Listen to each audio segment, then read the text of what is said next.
तलाक के बाद माँ बाप की लड़ाई में बच्चा किसका होता है। अदालत में उस दिन सबकी निगाहें 6 साल की नैना पर थीं। एक तरफ उसकी माँ सीमा और दूसरी तरफ उसके पिता रौनक। दोनों का तलाक होने वाला था और सीमा के वकील ने कहा, बच्चे की माँ ने इतने साल इसकी देखभाल की है, बच्चे की कस्टडी तो माँ को मिलनी चाहिए। उधर रौनक के वकील ने कहा, लेकिन पिता को अपनी बेटी से मिलने का पूरा अधिकार मिलना चाहिए। दोनों अपनी अपनी हक की लड़ाई लड़ रहे थे। तभी जज ने नैना को पास बुलाया। जब नैना से प्यार से पूछा गया, बेटा तुम किसके साथ रहना चाहती हो, मम्मी के साथ या पापा के साथ? नैना कुछ देर तो चुप रही, फिर उसने मासूमियत से पूछा, अगर मैं मम्मी को चुनूंगी तो पापा चले जाएंगे। जज चुप हो गए। नैना ने फिर पूछा, और अगर मैं पापा को चुनूंगी तो मम्मी मुझे छोड़ देगी। कोर्ट रूम में सन्नाटा छा गया, लेकिन कहानी यहीं ख़त्म नहीं हुई। तलाक के बाद नैना अपनी माँ के साथ रहने लगी।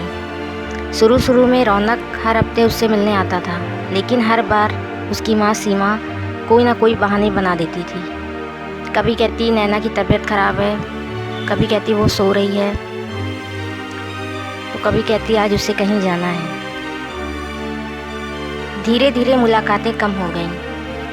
फिर एक दिन रौनक के फ़ोन पर उसकी बेटी नैना का वीडियो कॉल आया। स्क्रीन पर नैना रो रही थी। उसने कहा, पापा आप मुझसे मिलने क्यों नहीं आते? रौनक की आंखों में आंसू आ गए। उसने कहा, बेटा मैं हर बार आता हूँ। नैना बोली, लेकिन मम्मी तो कहती है कि आपने हमें छोड़ दिया है। रौनक कुछ नहीं बोल पाया। उसने सिर्फ इतना कहा, बेटा कोई भी तुम्हारे दिल से मुझे नहीं निकाल सकता। मैं तुम्हारा पापा हूँ और हमेशा रहूँगा। कॉल कट गया। फिर कुछ दिन बाद स्कूल में एक प्रतियोगिता हुई। बच्चों को विषय दिया गया मेरा परिवार। नैना ने एक तस्वीर बनाई। एक तरफ वो अपनी माँ का हाथ पकड़े खड़ी थी और दूसरी तरफ उसके अपने पिता का। लेकिन पापा और नैना के बीच उसने एक बहुत बड़ी दीवार बना दी थी। जब टीचर ने पूछा, बेटा ये दीवार क्यों बनाई? तब नैना ने जवाब दिया, क्योंकि मम्मी और पापा ने तलाक ले लिया है। फिर टीचर ने पूछा, और तुम कहाँ हो इसमें? फिर नैना ने अपनी तस्वीर की तरफ देखकर कहा, मैं दोनों तरफ हूँ, लेकिन फिर भी अकेली हूँ। टीचर की आंखें भर आईं।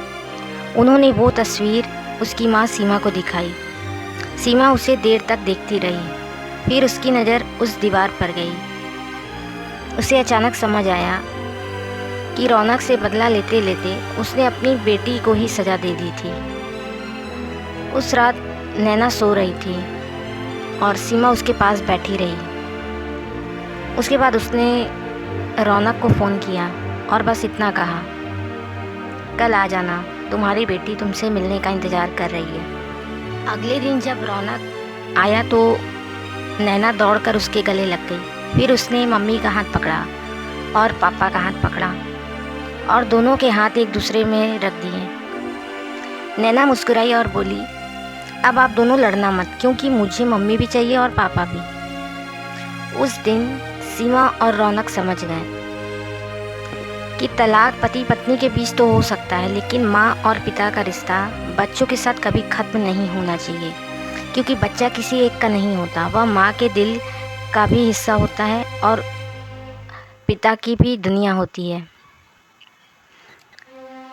अब असली सवाल यह नहीं है कि तलाक के बाद बच्चा किसका होता है। असली सवाल यह है कि माँ बाप अपनी लड़ाई में बच्चे से न जाने क्या क्या छीन लेते हैं। इसलिए जितना हो सके अपने रिश्तों को बचाने की कोशिश कीजिए। शांति से बैठ के कहीं ना कहीं समझौता करना हो, समझौता कर लीजिए।